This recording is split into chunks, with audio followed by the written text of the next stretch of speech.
এজন্য মুসলমান ইমানদার শেখ আব্দুল কাদের জিলানী রাহমাতুল্লাহ আলাইহি লিখেন, আল্লাহ রাব্বুল আলামিন ওই শবে বরাতের রাত্রিতে মুক্তির রজনীতে দুই ধরনের বান্দা বান্দীদেরকে বরাত দিয়ে থাকেন।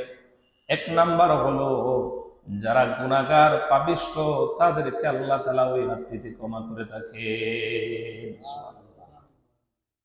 দুই নাম্বার হলো আল্লাহর ওলিদেরকে, যারা লাঞ্ছনা গঞ্চনা থেকে তাদেরকে মুক্তি দেওয়া হয়, বরাত দেওয়া হয়। সামান্য ত্রুটি বিচ্যুতি যাদের হয় তাদেরকেও আল্লাহ তাআলা লাঞ্ছনা গঞ্চনা থেকে বরাত দিয়ে থাকে। তিনি আরো উল্লেখ করেছেন, মানুষের যেমন ঈদ আছে, ঈদ আছে না? ঈদ আছে মানুষের, মুসলমানদের ঈদ কয়টা? দুইটা, সবে ঈদুল আজহা, ঈদুল আজহা আর ঈদুল ফিতর। একটা আমরা অনেকে বলে থাকি রোজার ঈদ, বলি না? আর একটা বলি কোরবানির ঈদ, বড় ঈদ। আসলে হলো রোজার ঈদকে বলা হয় ঈদুল ফিতর, আর কোরবানির ঈদকে বলা হয় ঈদুল আজহা। ঠিক তেমনি ভাবে আকাশের মধ্যে ফেরেশতাদেরও দুইটা ঈদ আছে। এরা শবে বরাত আর শবে কদরে পালন করে। মানুষের ঈদের দিন রাখা হয়েছে দিনের বেলা, কেন? মানুষ রাত্রিবেলায় ঘুমায়, এজন্য তাদের ঈদ রাখা হয়েছে দিনের বেলা। ফেরেশতাদের খাওয়া নাই, ঘুম নাই, এজন্য তাদের জন্য রাখা হয়েছে রাত্রিবেলা। এজন্য মুসলমান ইমানদার, এই যে শবে বরাতের রাত্রি, এই মুক্তির রজনীর অনেক ফজিলত আছে। আল্লাহ সুবহানাহু ওয়া তাআলা পবিত্র কোরআনে কারীমের সূরা দুখানের মধ্যে উল্লেখ করেছেন। হাদিসে পাকের মধ্যে আসে, হযরত আবু হুরায়রা রাদিয়াল্লাহু তাআলা আনহু থেকে বর্ণিত, যে ব্যক্তি জুমার রাত্রিতে সূরা দুখান পাঠ করবে, তেলাওয়াত করবে, আল্লাহর নবী ইরশাদ করেছে সকাল হওয়ার আগে তার গুনাহ আল্লাহ মাফ করে দিবে। পড়ছেন নি কোনদিন সূরা দুখান? যারা কোরআন পাঠেন করতেন তারা শুক্রবারের রাত্রিতে, বৃহস্পতিবার দিবাগত রাত্রিতে সূরা তেলাওয়াত করবেন ইনশাআল্লাহ। হযরত উমামা রাদিয়াল্লাহু তাআলা আনহু থেকে বর্ণিত, আবি উমামা থেকে রাসূল করিম সাল্লাল্লাহু আলাইহি ওয়াসাল্লাম বলেন, যে ব্যক্তি সূরাতুদ দুখান জুমার রাত্রিতে অথবা দিনে তেলাওয়াত করবে, পাঠ করবে, আল্লাহ রাব্বুল আলামিন ওই ব্যক্তির জন্য জান্নাতে একটি ঘর নির্মাণ করবেন। সুবহানাল্লাহ। আপনারা জান্নাতে ঘর চান নেই? চাই না? সবাই মনে চাই না, মন দিন বেজার বেজার লাগে। ইনশাআল্লাহ শুধু সূত্র মনে করবে আপনারা, জান্নাত চান না, চাইবেন কি? জান্নাত যদি মানুষ না চায়, মুসলমান না চায়, চাইতো না। আল্লাহ হাদিসের মধ্যে আসছে, নবীজি এই দোয়াটা বেশি বেশি করতেন, আল্লাহুম্মা ইন্নী আসআলুকা মিন রিদাকাল জান্নাহ, আল্লাহুম্মা ইন্নী আসআলুকা মিন রিদাকাল জান্নাহ। হে আল্লাহ, আমি আপনার কাছে জান্নাত চাই আর আপনার সন্তুষ্টি চাই। সুবহানাল্লাহ। কি চাইবেন? আল্লাহর কাছে জান্নাত চাইবেন আর আল্লাহর সন্তুষ্টি আল্লাহর কাছে চাইবেন। মুসলমান ইমানদার, সূরাতুদ দুখানের প্রাথমিক কয়েকখান আয়াতে কারিমার মধ্যে আল্লাহ তাআলা একটি রাত্রের ফজিলত বর্ণনা করেছেন, মহত্ব বর্ণনা করেছেন। এই রাতটা কি এ সম্পর্কে মুফাসসিরিনে কেরামের মধ্যে বিভিন্ন মত পার্থক্য আছে। আল্লাহ সুবহানাহু ওয়া তাআলা বলেন, হামিম ওয়াল কিতাবিল মুবিন ইন্না আনজালনাহু ফি লাইলাতিন মুবারাকাহ ইন্না কুন্না মুনজিরিন ফিহা ইউফরাকু কুল্লু আমরিন হাকীম আল্লাহ তাআলা বলেন হামিম ওয়াল কিতাবিল মুবিন, শপথ সুস্পষ্ট কিতাবের, ইন্না আনজালনাহু ফি লাইলাতিন মুবারাকা, আল্লাহ বলেন নিশ্চয় আমি একে অর্থাৎ কোরআনে কারীমকে বরকতময় রাত্রিতে আমি অবতীর্ণ করেছি। সুবহানাল্লাহ। ইন্না কুন্না মুনজিরিন, নিশ্চয় আমি সতর্ককারী। ফিহা ইউফরাকু কুল্লু আমরিন হাকীম, আল্লাহ বলেন এ রাতে প্রত্যেক প্রজ্ঞাপূর্ণ বিষয় সমস্ত লিখিত হয় আমার নির্দেশে। কার নির্দেশে হয়? আল্লাহ পাকের নির্দেশে। এজন্য মুসলমান ইমানদার ওই রাত্রিটা কোন রাত্রি এ সম্পর্কে দুই দল মুফাসসিরিন এবং মুহাদ্দিসিন তারা দুইটা দলে বিভক্ত হয়েছেন। প্রথম দলের কথা হলো, প্রথম দলের মধ্যে অন্তর্ভুক্ত হলেন ইমাম নববী রাহমাতুল্লাহি আলাইহি, এরপরে মোল্লা আলী কারি রাহমাতুল্লাহ আলাইহি, তারা দুজন এবং তাদের একটা মুফাসসিরিনগণের একটা জামাত, মুহাদ্দিসিনগণের একটা জামাত, তারা বলেন লাইলাতুল মুবারাকা দ্বারা বরকতময় রাত্রি দ্বারা উদ্দেশ্য হলো আল্লাহ সুবহানাহু ওয়া তাআলা কোরআনে কারীম যে নাজিল করছেন এটা হলো শবে কদরের কথা। তারা কি বলছেন? শবে কদরের কথা এই রাত্রি। তাদের দলিল হলো ইন্না আনজালনাহু ফি লাইলাতিল কদর, আল্লাহ সূরাতুল কদরের প্রথম নম্বর আয়াতের মধ্যে আল্লাহ বলেছেন নিশ্চয় আমি কোরআনে কারীমকে মহামান্বিত মহামহিমান্বিত রাত্রিতে নাজিল করেছি, অবতীর্ণ করেছি। সুবহানাল্লাহ। অর্থাৎ শবে কদরের মতো রাত্রিতে আমি কোরআনে কারীমকে নাজিল করেছি আল্লাহ বলেছেন। তারা দলিল হলো যে আল্লাহ যেহেতু এখানে মহামহিমান্বিত রজনীতে সূরা কদরের দলিল তারা পেশ করেছেন, আল্লাহ বলেছেন নাজিল করেছেন, অর্থাৎ শবে কদরে কোরআন নাজিল করছেন, তাহলে এই রাত দ্বারা সূরা দোহানের ওই মুবারক রাত্রি দ্বারা শবে কদরকে উদ্দেশ্য করা হয়েছে।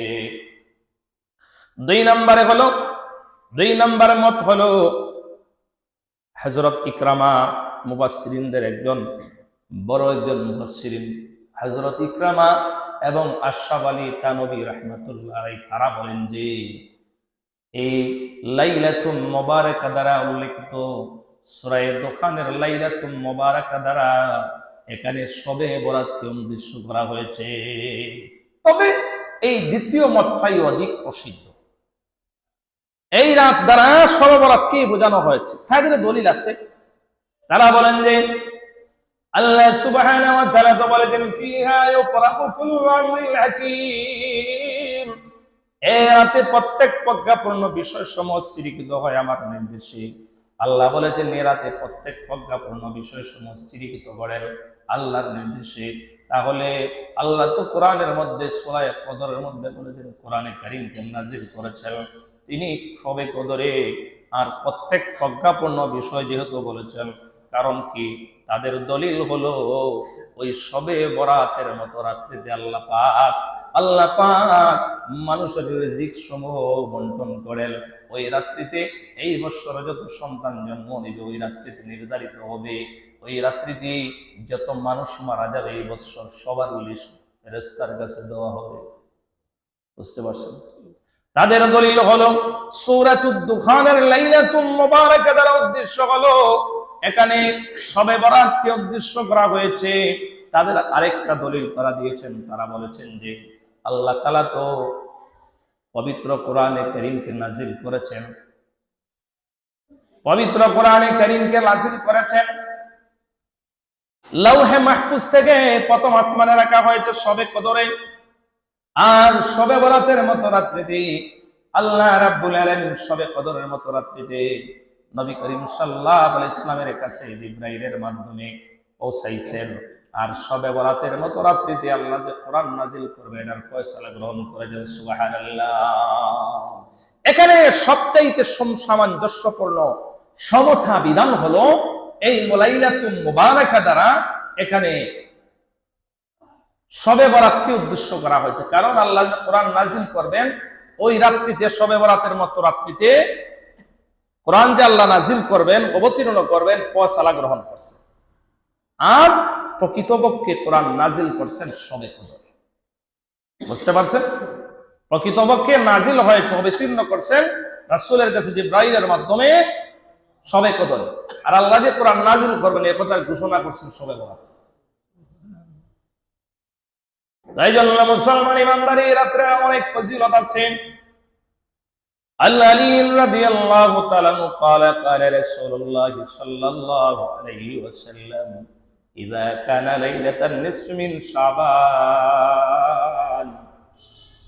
হযরত আলী রাদিয়াল্লাহু তাআলা থেকে বর্ণিত, তিনি বলেন রাসূল করিম সাল্লাল্লাহু আলাইহি ওয়াসাল্লাম বলেছেন ইযা কানা লাইলাতুন নিসফি মিন শাবান, যখন শাবানের ৫৫ রাত্রি আসে, ইলা সামাঈদ দুনিয়া, তখন আল্লাহ তাআলা প্রথম আসমানে অবতরণ করেন। আল্লাহ তাআলা প্রথম আসমানে কি করেন? অবতরণ করেন।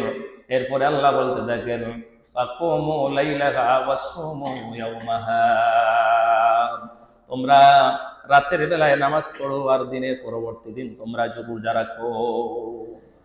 আমরা শবে বরাতের মতো রাত্রিতে রাত্র জাগরণ করে ইবাদত করবার পরিবর্তন কি রাখবো? রোজা রাখবো। হাদিস দ্বারা প্রমাণিত।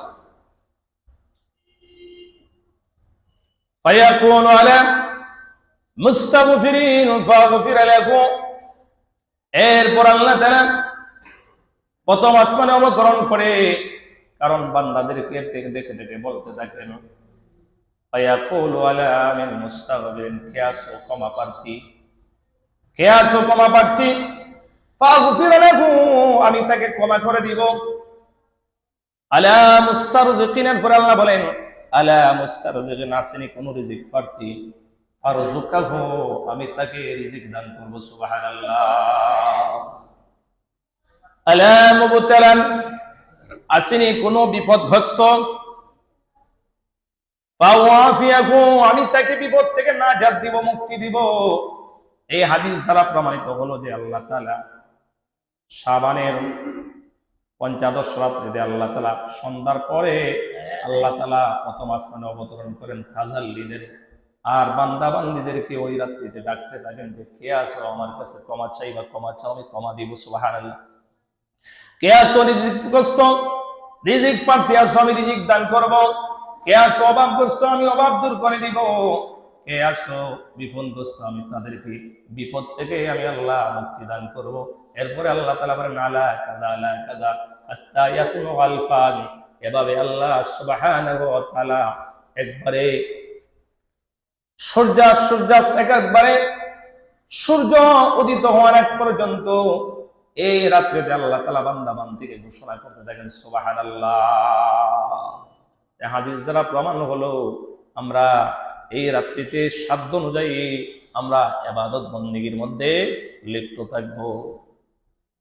আরেকটা হাদিস আছে, আম্মা জান হযরত আয়েশা সিদ্দিকা রাদিয়াল্লাহু তাআলা থেকে বর্ণিত, ইযা কানা লাইলাতুন নিসফি মিন শাবান ফায়াকুলু আলা মিন মুস্তাগফিরিন। এই হাদিসের মধ্যে আম্মা জান হযরত আয়েশা সিদ্দিকা বলেন ইযা কানা লাইলাতুন নিসফি মিন শাবান, নবী করিম সাল্লাল্লাহু আলাইহি ওয়াসাল্লাম শাবানের ৫৫ রাত্রিতে নবীজি বলেন যে শাবানের ৫৫ রাত্রিতে অবতরণ করেন ইলাস সামাঈদ দুনিয়া, ইলাস সামাঈদ দুনিয়া, ইলাস সামাঈদ দুনিয়া ফায়াকুলু, তিনি বলেন যে আল্লাহ সুবহানাহু ওয়া তাআলা বলেছেন যে এই রাত্রিতে আল্লাহ তাআলা এত পরিমাণ লোকদেরকে ক্ষমা করে দিবেন, খাল গোত্রের পালিত ছাগলের পশমের চাইতে অধিক সংখ্যক গুনাহগারদেরকে আল্লাহ ক্ষমা দিবেন। সুবহানাল্লাহ। আরবের লোকেরা সাধারণত আগে বকরি পালতো। কি পালতো? এখনো আরব দেশও আছে বকরি পালে কিনা, বেশি বকরি পালন করতো তখন সময়ে খালব একটা গোত্রের নাম। এই খাল গোত্রের লোকেরা বকরি বেশি পালতো, যার কারণে তাদের বকরির সংখ্যা অধিক, গণনা করা যেত না, এত সংখ্যা। তো আল্লাহ তাআলা বলেছেন যে যারা এই রাত্রিতে ইবাদত বন্দি করবে, যারা ক্ষমা চাইবে আল্লাহ পাক, এই খাল গোত্রের পালিত ছাগলের শরীরের পশমের চাইতে অধিক সংখ্যক বান্দাবান্দিকে মাফ করবে সুবহানাল্লাহ। এখন আমি আপনাদেরকে বলি, যদি বকরির সংখ্যাই যদি জানা থাকে, এত সংখ্যক থাকে, তাহলে আপনারা চিন্তা করেন একটা বকরির মধ্যে কি পরিমাণ পশম থাকে। হ্যাঁ, কি পরিমাণ বান্দাবান্দিদেরকে আল্লাহ মাফ করবে সুবহানাল্লাহ। এই রাত্র নিয়ে আবার কিছু মানুষ কি করে ইখতিলাফ করে, তারা বলে যে না, এই রাত্রের গুরুত্ব কম, শবে কদরের বেশি। হ্যাঁ, শবে কদরের গুরুত্ব আছে, এই রাত্রেরও গুরুত্ব আছে। আমি যে সূরা দোহানের প্রাথমিক আয়াতগুলো দ্বারা আপনাদেরকে বুঝাইলাম, বোঝা গেল যে রাত্রেরও গুরুত্ব আছে। এর মধ্যে হাদিস একটা না, প্রায় 10টার উপরে হাদিস বর্ণিত হয়েছে। যদি 1-2টা হাদিস হতো, এর মধ্যে রাবি যদি কম থাকতো, একজন থেকে বর্ণিত হয়েছে না, এই হাদিসগুলার অনেক কয়েকজন সাহাবী থেকে বর্ণিত হয়ে আসছে। তো এই রাত্রিকে অস্বীকার করার কোনো কারণ নাই। আম্মাজান হযরত আয়েশা সিদ্দিকা রাদিয়াল্লাহু তাআলা আনহা থেকে বর্ণিত, তিনি বলেন, একবার রাসূল করিম সাল্লাল্লাহু আলাইহি ওয়াসাল্লাম আমাকে বলতেছেন, হে আয়েশা, তুমি কি জানো শবে বরাত অর্থাৎ এ রাত্রে কি কি ঘটে, তুমি কি জানো? আম্মাজান হযরত আয়েশা সিদ্দিকা রাদিয়াল্লাহু তাআলা আনহা বললেন, না ওগো আল্লাহর নবী, আপনি বলেন এ রাত্রে কি কি ঘটে। নবী করিম সাল্লাল্লাহু আলাইহি ওয়াসাল্লাম বলেন, আয়েশা, এ রাত্রে এই বৎসর যত সন্তান জন্ম নিবে, নবজাতক সন্তান যারা পৃথিবীতে আগমন করবে, এই বৎসর তাদের এই রাত্রিতে ফয়সালা করা হবে, নির্ধারিত করা হবে সুবহানাল্লাহ। আর আবার এই বৎসর যত মানুষ মারা যাবে, এই রাত্রিতে ফেরেশতার কাছে মৃত্যুপথের যাত্রীদের তাদের লিস্ট ফেরেশতার কাছে পৌঁছানো হবে। এরপরে বলেন নবীজি, এই সবাবালতের মতো রাত্রিতে রিজিক সমূহ উঠানো হবে, রিজিক সমূহ বন্টন করা হবে। আগামী বৎসর পর্যন্ত কে কি পরিমাণ রিজিক পাবে, এটাও আল্লাহ বন্টন করবে সুবহানাল্লাহ। রিজিক চাওয়ার দরকার আছে নি? রিজিক দেওয়ার মালিককে বলেন তো আল্লাহ। আপনি আমার সৃষ্টিকর্তাকে বলেন তো আল্লাহ। সবকিছুর মালিক আল্লাহ। এজন্য মুসলমান ইমানদার আল্লাহর কাছে আমরা বেশি বেশি চাইবো। বেশি বেশি চাইলে তো আল্লাহ পাক আমাদেরকে দিবেন। চাওয়ার মতো চাইতে হবে, চাওয়ার মতো চাইতে হবে। এরপর নবী বলেন যে এই রাত্রে মানুষের কর্মসমূহ উঠানো হয়, আমল উঠানো হয়। এই রাত্রিতে মানুষের আমল উঠানো হয়। আম্মা জান হযরত আয়েশা সিদ্দিকা রাদিয়াল্লাহু তাআলা নবীকে বললেন, ওগো আল্লাহর পয়গম্বর, নেক আমল দিয়া কি মানুষ আল্লাহ তরি জান্নাতে যেতে পারবেন? আল্লাহর দয়া ছাড়া, আল্লাহর দয়া ছাড়া মানুষ জান্নাতে যেতে পারবে না। নবী করিম সাল্লাল্লাহু আলাইহি ওয়াসাল্লাম বলেন, না হে আয়েশা, তুমি শোনো, মানুষ আল্লাহর দয়া ছাড়া জান্নাতের মধ্যে যেতে পারবে না। নেক আমলের দরকার আছে, আবার আল্লাহর সন্তুষ্টি, আল্লাহর দয়ারও দরকার আছে। যারা আল্লাহর নেক আমল করবো, ইবাদত বন্দি করবো, আল্লাহ তো তাদের দয়াই করবেন। কি বলেন? যদি কোনো ইবলিসের মতো ঠাট আমার কাছে যদি হয়, তো দয়া হইব নি? হইয়া যদি অহংকার করা যাবে না। নামাজ যে করবো, আমরা ইবাদত যে করবো, বলবো না যে আমি নামাজি, আমি মানুষকে রিয়া অহংকার থাকতে পারত। ইবাদত করবেন কাকে খুশি করার জন্য? একমাত্র মহান আল্লাহ তাআলাকে খুশি করার জন্য আমরা ইবাদত করব। তাহলে এই আমলের, এই ইবাদতের গুরুত্ব আল্লাহর কাছে বেশি থাকে। এই জন্য মুসলমান ইমানদার নবী 3 বার বলেছেন যে না, আল্লাহ পাকের দয়া ছাড়া কোনো মানুষ জান্নাতে যেতে পারবে না। আম্মা জান হযরত আয়েশা সিদ্দিকা রাদিয়াল্লাহু তাআলা আবার বললেন, আল্লাহর নবী, আপনিও কি যেতে পারবেন না? বলে না, তবে আল্লাহ যদি আমাকে তার রহমতের ছাত্র দিয়ে যদি দেখে নেন, তাহলে ভিন্ন কথা। সুবহানাল্লাহ। বলছেন যে আমিও যেতে পারবো না, যদি আল্লাহর রহমতের চাদর দিয়ে আমরা দেখেলাম, তাহলে ঠিক আছে, দয়া লাগবে আল্লাহ। এজন্য মুসলমান ইমানদার, এই রাত্রিতে আমরা নেক আমল করব। আরেকখানা হাদিস আসছে হযরত আতা ইবনে ইয়াসার থেকে বর্ণিত, শবে বরাতের রাত্রিতে একখানা লিস্ট দেওয়া হয়। এই বছর যারা মৃত্যুবরণ করবে, যারা দুনিয়া থেকে বিদায় নেবে, তাদের লিস্ট ওই ফেরেশতার কাছে দেওয়া হবে। অথচ ওই মানুষগুলা জানেই না যে তার যে এই বছর মরণ হবে, জানেনি। মানুষ সে ঘর বানায়, প্রাসাদ নির্মাণ করে, মানুষ সে বিবাহ করে, মানুষ সে আমোদ প্রমোদের মধ্যে সে লিপ্ত থাকে, সে গুনার কাজের মধ্যে সে লিপ্ত থাকে, কিন্তু তার কোনো খবর নাই। অথচ দেখা যায় মৃত্যুর দায়িত্ব প্রাপ্ত ফেরেশতার কাছে তার মৃত্যুর নামা ওই বৎসরটা নির্ধারিত হয়ে গেছে। এজন্য হে অসৎ কর্ম দ্বারা উল্লসিত ব্যক্তি, আল্লাহর কে ভয় করতে হবে। মৃত্যু যে আমার কখন কোন সময় এসে যায় সেটা বলা যায় না।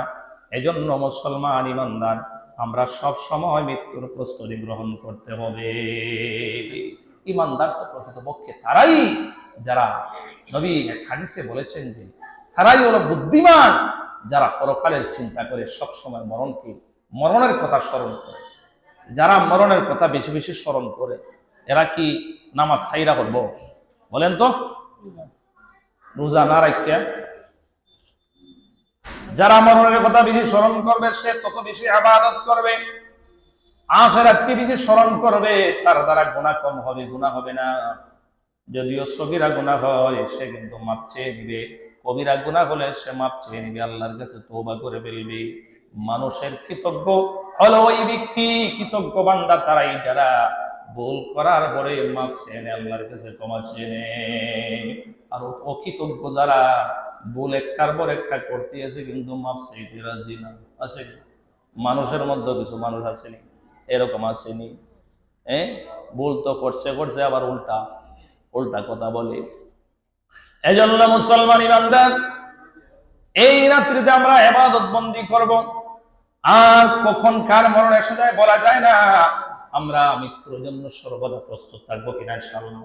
মৃত্যুর জন্য আমরা সর্বদা প্রস্তুত থাকবো, তাহলেই আমাদের মরণটা ভালো হবে, আমরা নেক আমল করতে আমাদের জন্য সহজ হয়ে যাবে। তাহলে নেক আমল করতে আমাদের জন্য সহজ হবে। আল্লাহর পয়গম্বর হযরত মুসা আলাইহিস সালাম একবার তিনি ভ্রমণ করতেছেন, সফরে যাইতেছেন। হঠাৎ করে তিনি একটা পাহাড়ের দিকে চোখ করলো, পাহাড়টা বড় সুন্দর। ওই পাহাড়ের মধ্যে একটা সাদা দবদবে বড় পাথর আছে। ওই পাথরটা থেকে তিনি বিমোহিত হলেন, সফরকে তিনি এখানে বিরতি দিলেন।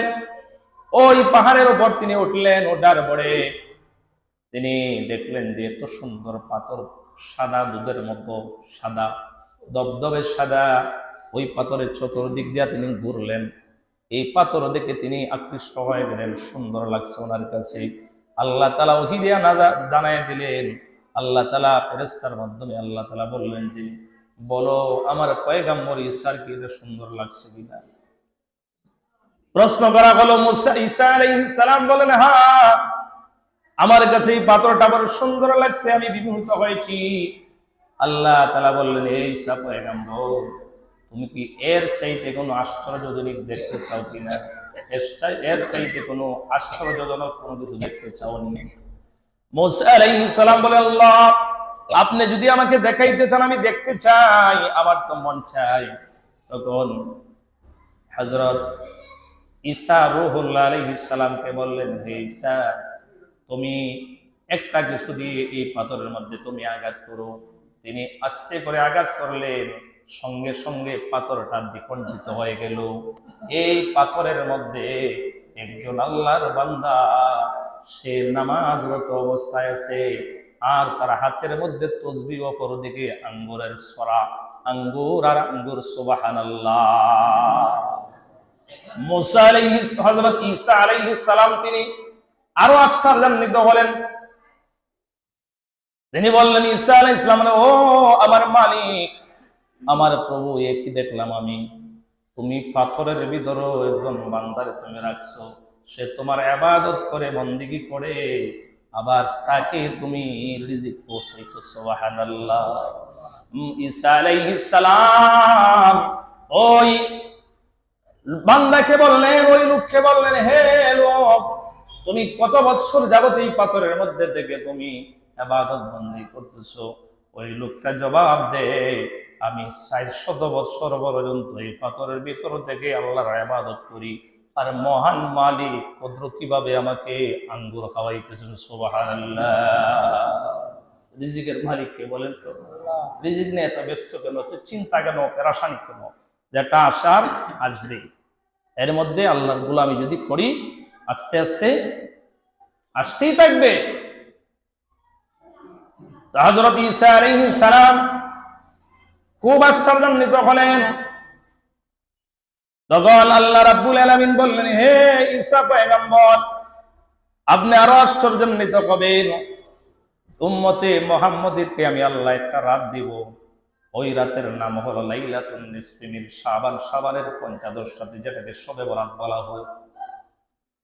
ওই রাত্রি যদি উম্মতে মুহাম্মাদী একটা রাত্র যদি ইবাদত বন্দী করতে পারে, আমি আল্লাহ 400 বছর ওই লোকদের যে আমি আঙ্গুর ফল খাওয়াইছি আর ইবাদত বন্দী করছি, আমি আল্লাহ তার চাইতে 400 বছরের ইবাদতের চাইতে এক রাত্রের ইবাদত তার আমলনামায় বেশি দিব উম্মতে মুহাম্মাদীকে। সুবহানাল্লাহ।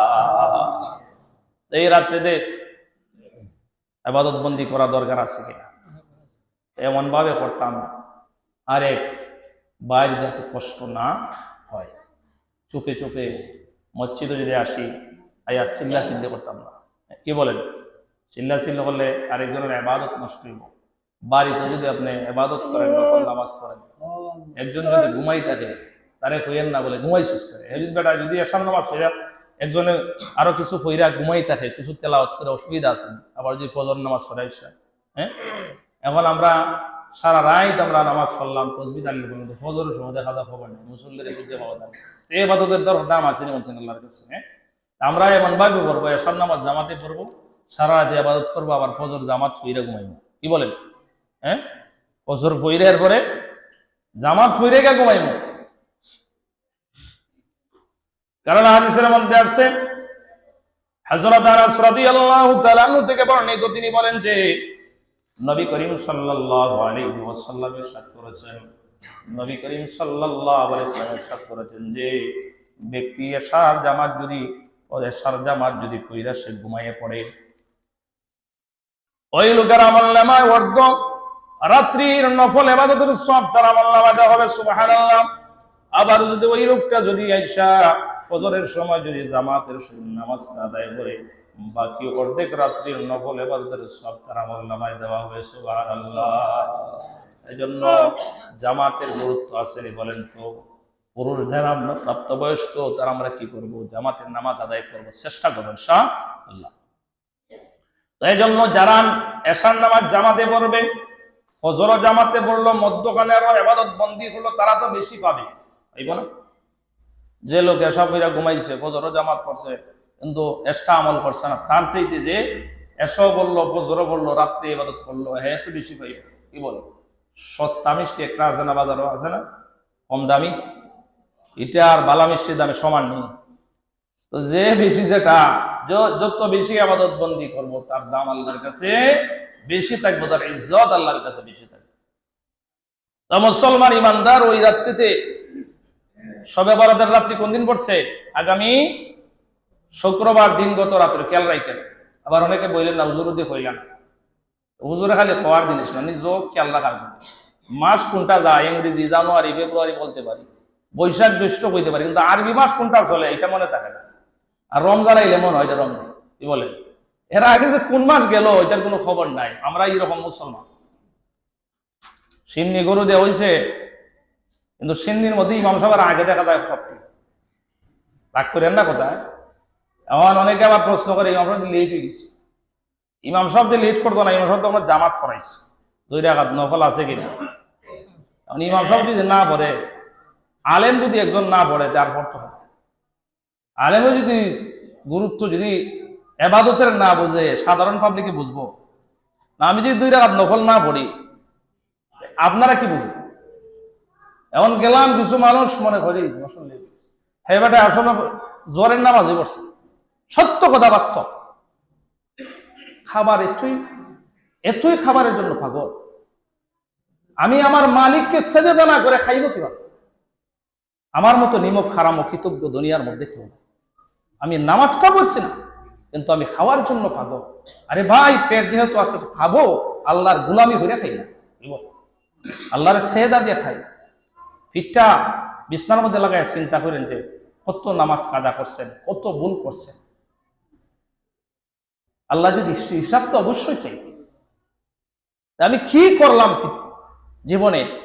বাড়ি করলাম, গাড়ি করলাম, দুনিয়াদারি সব বুঝলাম, কিন্তু যে মালিক আমাকে সৃষ্টি করলো, এই মালিককে আমি সেজদা দিতে পারি না। আমার মতো সম্ভব কপাল পোড়া আর মনে পৃথিবীতে